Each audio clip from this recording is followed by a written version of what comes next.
ओम पूर्णमदः पूर्णमिदं पूर्णात् पूर्णमुदच्यते पूर्णस्य पूर्णमादाय पूर्णमेवावशिष्यते। ओम शांति शांति शांति। पंचदशी में एक विद्यारण्य नामक अध्याय है। विद्यारण्य का तात्पर्य कि विद्या का जो अरण्य है यानी विशाल क्षेत्र है, जंगल है, उसमें ये समझाया गया है कि जैसे कि कोई नाटक खेला जा रहा है रंगमंच पर, अगर मॉडर्न टाइम में भी अगर कह सकते हैं स्टेज शो होते हैं जहाँ तहाँ, या फिर जागरण होते हैं शहरों में, वो स्टेज शो से पहले उस स्टेज में प्रकाश रहता है, प्रकाश विद्यमान है। अभी कोई नहीं आया वो स्टेज में, सब कुछ वो प्रकाश उनको प्रकाशित कर रहा है जो भी स्टेज है।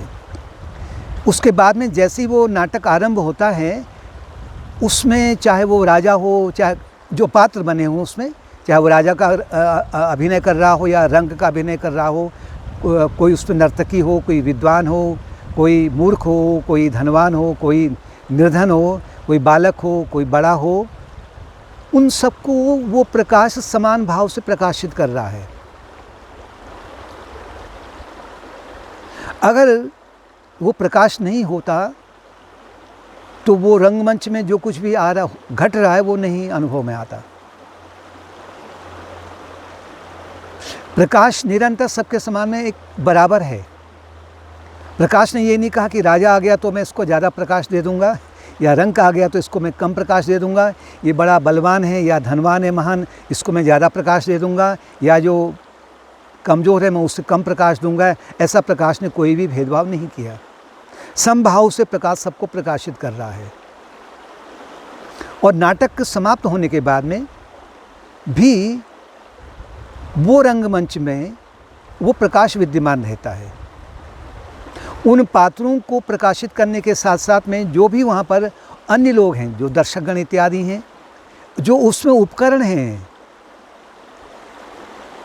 अगर वो इलेक्ट्रॉनिक उपकरण हैं या कोई और उपकरण है, उन उपकरणों को भी वो प्रकाश समान भाव से प्रकाशित कर रहा है।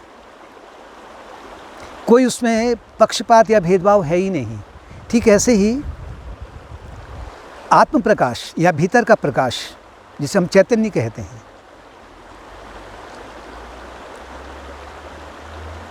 यानी प्योर कॉन्शियसनेस, जो दैदीप्यमान स्वरूप है, वो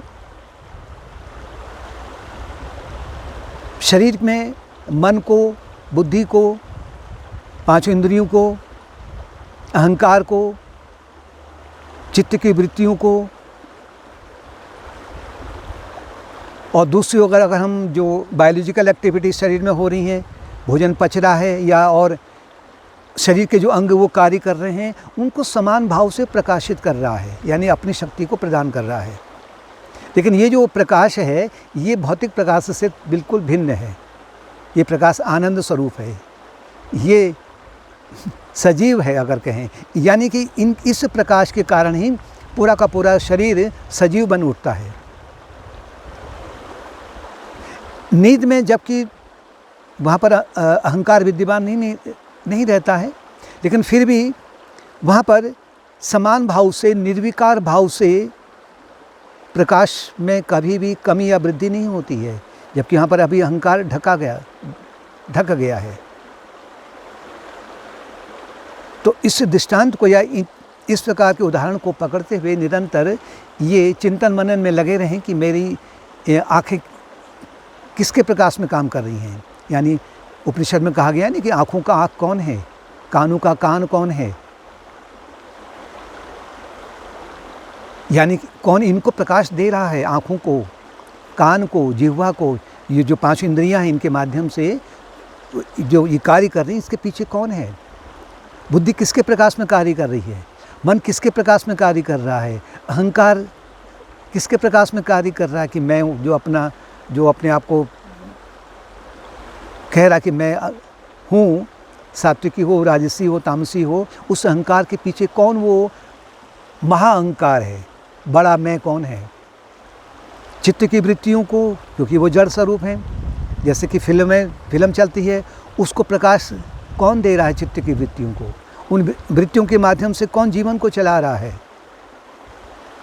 तो वही उसको जितना ज़्यादा उसको समझने का प्रयत्न करेंगे, उतना ही क्या होगा कि मन की उलझनें समाप्त हो जाती हैं, कम हो जाती हैं।